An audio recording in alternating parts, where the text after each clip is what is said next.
Friends, ఇందాక తాటిగుజ్జు తీసుకున్నాం కదా, అందులో 1 కప్పు, ఇదిగోండి నాకు ఈ కప్పు వచ్చిందనమాట. నేను ఈ కప్పుతోని 1 కప్పు ఇడ్లీ రవ్వ, నెక్స్ట్ 1 కప్పు బెల్లం తీసుకున్నాను.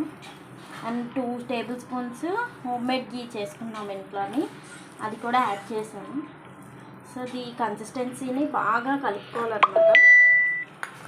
ఇది కలుపుకొని ఒక 10 మినిట్స్ రెస్ట్ ఇస్తాను.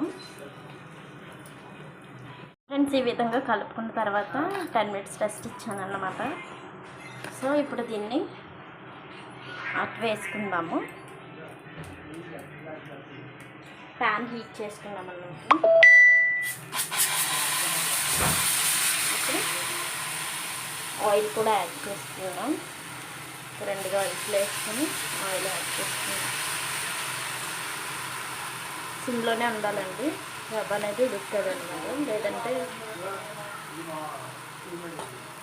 క్రిస్పీగా అయిపోతుంది.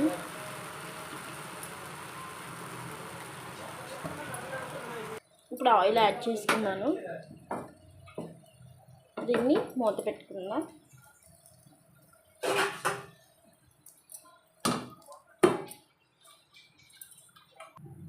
ఫ్రెండ్స్, ఇదైతే ఫ్లిప్ చేసుకోవడం చాలా కష్టం అండి, ఎందుకంటే రవ్వది కదా, ఇరిగిపోతుంది.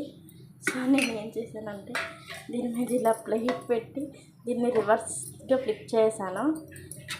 ఈ టిప్ అయితే బాగుంది కదా, మీరు కూడా అలాగే ట్రై చేయండి. సో ఇప్పుడు ఇది రెడీ అన్నమాట. ఇదైతే సో టేస్టీ అన్నమాట, హెల్త్కి కూడా చాలా మంచిది. వీడియో మీకు నచ్చినట్లయితే లైక్ చేయండి, షేర్ చేయండి, సబ్స్క్రైబ్ చేసుకోండి. Thanks for watching.